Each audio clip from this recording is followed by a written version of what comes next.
महाकुंभ मेला सिर्फ आस्था और धार्मिकता का संगम नहीं रहा, बल्कि ये भारत के स्वतंत्रता संग्राम में भी एक महत्वपूर्ण भूमिका निभा चुका है।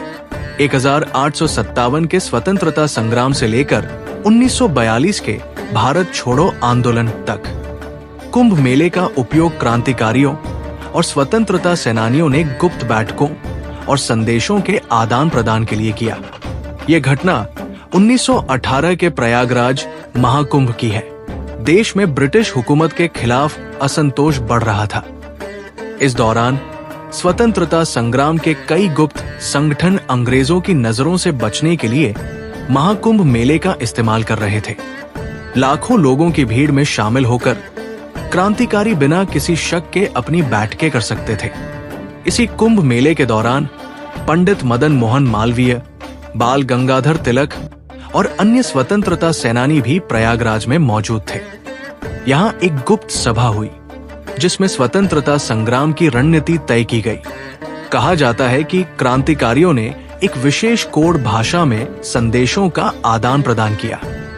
गुप्त संदेश देने का तरीका, क्रांतिकारी साधु और नागा सन्यासियों के रूप में भेष बदलकर मेले में घूमते थे।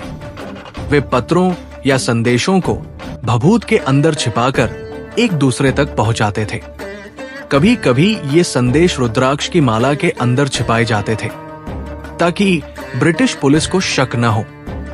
अंग्रेजी हुकूमत को इस बात की भनक तो लगी कि क्रांतिकारी कुंभ मेले में सक्रिय है, लेकिन वे इतनी विशाल भीड़ में उनकी पहचान नहीं कर पाए। महाकुंभ की भव्यता और श्रद्धालुओं की विशाल संख्या ने क्रांतिकारियों को सुरक्षा प्रदान की और वे अपनी योजनाओं को आगे बढ़ाने में सफल रहे। महाकुंभ सिर्फ धार्मिक महत्व का नहीं रहा, बल्कि इसने भारतीय स्वतंत्रता संग्राम को भी ताकत दी।